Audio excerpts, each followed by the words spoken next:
7वें महीने में बच्चे का बार बार हरकत करना किस चीज़ की निशानदेही करता है? अस्सलाम वालेकुम। हमल का 7वां महीना माँ और जनियन दोनों के लिए एक अहम मुद्दत है।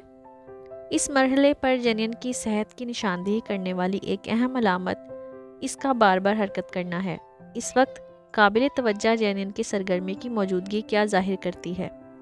बच्चे की नकलो हरकत इन अवामिल में से एक है जो रहम के अंदर उसकी सेहतमंद नशोनुमा और अच्छी नशोनुमा को जाहिर करती है।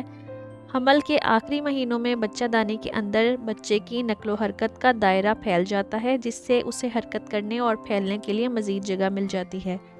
माँ पर यह वाज़ेह हो सकता है कि बच्चा दिन या रात में ख़ुद को नुमायां तौर पर हरकत करता है, जिससे वो जनिन की सेहत के बारे में आरामदाह और पुरसकून महसूस करती है। 7वें महीने में बच्चे की नकलो हरकत में माँ को भी अपने बच्चे के साथ उसकी पैदाइश से पहले बातचीत करने में मदद देती है।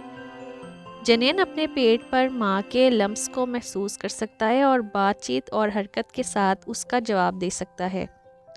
ये इब्तदाई राब्ता माँ और बच्चे के दरमियान ताल्लुक़ को मजबूत बना सकता है और माँ को ज़चगी की दुनिया के साथ आने वाले तसादम के लिए नफसियाती तौर पर तैयार करने में मदद करता है। इसीलिए माँ को बच्चे की नकलो हरकत की एहतियात से निगरानी करनी चाहिए, ताकि ये यकीनी बनाया जा सके कि कोई गैर मामूली तब्दीलियाँ नहीं हैं।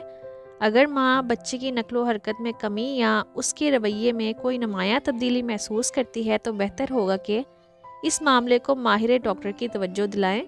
ये बच्चे को मुतासिर करने वाले किसी भी मुमकिना सेहत के मसले का सबूत हो सकता है। आम तौर पर 7वें महीने में जनिन की नकलो हरकत में इजाफा एक मुस्बत अलामत समझा जाता है और इसकी सेहत व नशोनुमा की निशानदेही करता है। जनिन की नकलो हरकत की निगरानी हमल की देखभाल का एक अहम हिस्सा है और माँ को अपने बच्चे को रहम के अंदर सरगर्मी का इजहार करते हुए देखकर आराम और एतमाद महसूस करना चाहिए।